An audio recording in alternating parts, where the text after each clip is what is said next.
അസ്സലാമലൈക്കും. ഞാൻ എല്ലാവരോടും കൂടെ ഒരു കാര്യം ഷെയർ ചെയ്യാനാണ് വന്നത്. ഇന്നലെ രാത്രിയിൽ ഞങ്ങൾ അൽഫാം മന്തി മേടിച്ച് കഴിച്ചായിരുന്നു. അപ്പം അത് ഒരു 8-8:30 സമയമായിരുന്നു.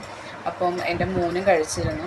അപ്പോൾ കുറച്ച് കഴിഞ്ഞപ്പോഴത്തേക്കും ഒരു 9:30 സമയമൊക്കെ ആയപ്പം മോന് വല്ലാതെ മയക്കം വന്നിരുന്നു. അങ്ങനെ മയങ്ങിയിരുന്ന സമയത്ത് ഞങ്ങൾ ഉറങ്ങുവാന്ന് കരുതിയിട്ട് ഞങ്ങളവിടെ കിടത്തി. കുറച്ച് കഴിഞ്ഞപ്പോൾ കുട്ടിക്ക് അനക്കമൊന്നുമില്ല. അങ്ങനെ ആയപ്പോഴത്തേക്കും ഞങ്ങൾക്കൊരു പേടി പോലെയായി. അങ്ങനെ ഞങ്ങൾ കുട്ടീനെ എടുത്തുകൊണ്ട് പൊക്കിയപ്പം ഒരു സൈഡിലോട്ട് തന്നെ കൈയും കാലുമൊക്കെ ഒരു സൈഡിലോട്ട് പോയി, കണ്ണൊക്കെ ഒരു സൈഡിലോട്ട് പോവുകയാണ്. ഞങ്ങൾ ആകെപ്പാടെ പേടിച്ച് പോയി. അപ്പം അങ്ങനെ പെട്ടെന്ന് തന്നെ ഹോസ്പിറ്റലിൽ കൊണ്ടുപോയി. അവിടെ ചെന്നപ്പം നമുക്ക് മയോണൈസ് കഴിച്ചതിൻ്റെ സൈഡ് എഫക്റ്റ് ആയിരുന്നു വന്നിരുന്നത്. അപ്പോൾ ഇനി മുതൽ ആരും അൽഫാം മന്തി, അതായത് ഈ മയോണൈസാണ് നമുക്ക് ഏറ്റവും കൂടുതൽ പ്രശ്നം ഉണ്ടാകുന്നത്. മയോണൈസ് കഴിച്ചത് കൊണ്ട് ഇപ്പോൾ ഒരുപാട് കുട്ടികൾ ഇങ്ങനെ ഹോസ്പിറ്റലിൽ റിപ്പോർട്ട് ചെയ്തിട്ടുണ്ട്. അപ്പോൾ നമ്മൾ ഈ ഒരു ഫുഡ് ഒഴിവാക്കുക.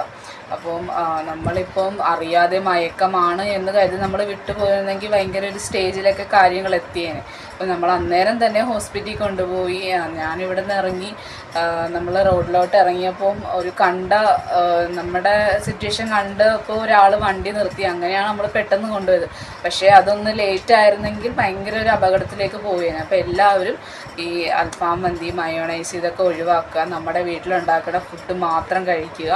അപ്പോൾ ഇത് എല്ലാവരിലേക്കും പറയണമെന്ന് ഞാൻ കരുതി. കാരണം ഒരുപാട് പേർക്ക് ഭയങ്കര ഇഷ്ടമാണല്ലോ പുറത്ത് പോയി ഫുഡ് കഴിക്കുക, അൽഫാം മന്തി കഴിക്കുക എന്നുള്ളത് എല്ലാവർക്കും പൊതുവെ ഇഷ്ടമുള്ള കാര്യമാണല്ലോ. അപ്പോൾ ഞാനിത് നിങ്ങളെല്ലാവരും സൂക്ഷിക്കാൻ വേണ്ടിയാണ് ഞാനിത് പറയുന്നത്. ഓക്കെ. ഇന്നലെ ഒരു 9-9:30 ഞങ്ങൾ കൊണ്ടുപോയിട്ട് മോന് ബോധം വന്നത് 3 മണിക്കാണ്. അപ്പോൾ മാക്സിമം എല്ലാവരിലേക്കും നിങ്ങൾ ഷെയർ ചെയ്യുക. ആരും ഈ മയോണൈസ് എന്ന് പറഞ്ഞ സാധനം ഉപയോഗിക്കാതിരിക്കുക. നമ്മുടെ വീട്ടിൽ തന്നെ നമുക്ക് ഉണ്ടാക്കാൻ പറ്റുമല്ലോ, അങ്ങനെ ഉണ്ടാക്കി കൊടുക്കുക. അല്ലെങ്കിൽ മാക്സിമം നമ്മൾ ഈ ഒരു ഫുഡ് ഒഴിവാക്കുക. അപ്പം എല്ലാവരും മാക്സിമം ഈ ഒരു കാര്യം എല്ലാവരിലേക്കും ഷെയർ ചെയ്യുക. Thank you.